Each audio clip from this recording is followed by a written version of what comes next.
एक छोटे से गांव में, जहां खेत हरे भरे थे और नदियां कल कल बहती थीं, आरव नाम का एक लड़का रहता था। आरव का मन हमेशा विज्ञान के रहस्यों में डूबा रहता था। उसे तारों भरी रातें, चमकते चांद और प्रकृति के अनगिनत चमत्कार आकर्षित करते थे। एक दिन उसे अपने दादाजी की पुरानी संदूक में एक रहस्यमय किताब मिली। किताब के पन्ने पीले पड़ चुके थे और उनमें एक अद्भुत कहानी छिपी थी। कहानी एक ऐसे तत्व की थी जिसे एक तत्व कहा जाता था। ये तत्व साधारण नहीं था, बल्कि इसमें असीम शक्ति छिपी थी।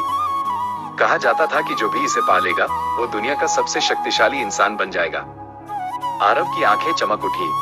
उसने उस तत्व को खोजने का निश्चय किया। वो जानता था कि यह खोज आसान नहीं होगी, लेकिन उसका उत्साह किसी भी चुनौती से कहीं अधिक था। उसने किताब में दिए गए संकेतों को ध्यान से पढ़ा और एक लंबी यात्रा पर निकल पड़ा।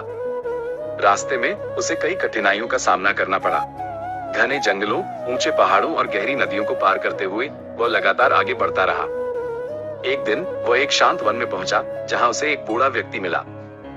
गांव के लोग उन्हें मालिक कहते थे। मालिक की आंखों में ज्ञान की चमक थी और उनकी वाणी में शांति का संगीत। आरव ने मालिक को अपनी खोज के बारे में बताया। मालिक ने मुस्कुराते हुए कहा, आरव, तुम जिस तत्व की खोज कर रहे हो, वो बाहर नहीं, बल्कि तुम्हारे भीतर है। आरव हैरान हो गया। मेरे भीतर? इसका क्या मतलब है, मालिक? मालिक ने धीरे से कहा, वो तत्व आत्मविश्वास है। जब तुम खुद पर विश्वास करोगे, अपनी क्षमताओं को पहचानोगे, तो कोई भी मुश्किल तुम्हें हरा नहीं पाएगी। बाहरी शक्तियां क्षणिक होती हैं, लेकिन आत्मबल हमेशा तुम्हारे साथ रहता है।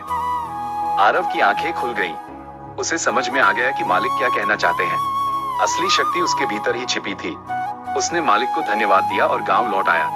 अब उसके पास एक नया उद्देश्य था। वो अपने ज्ञान और आत्मविश्वास से गांव के लोगों की मदद करना चाहता था।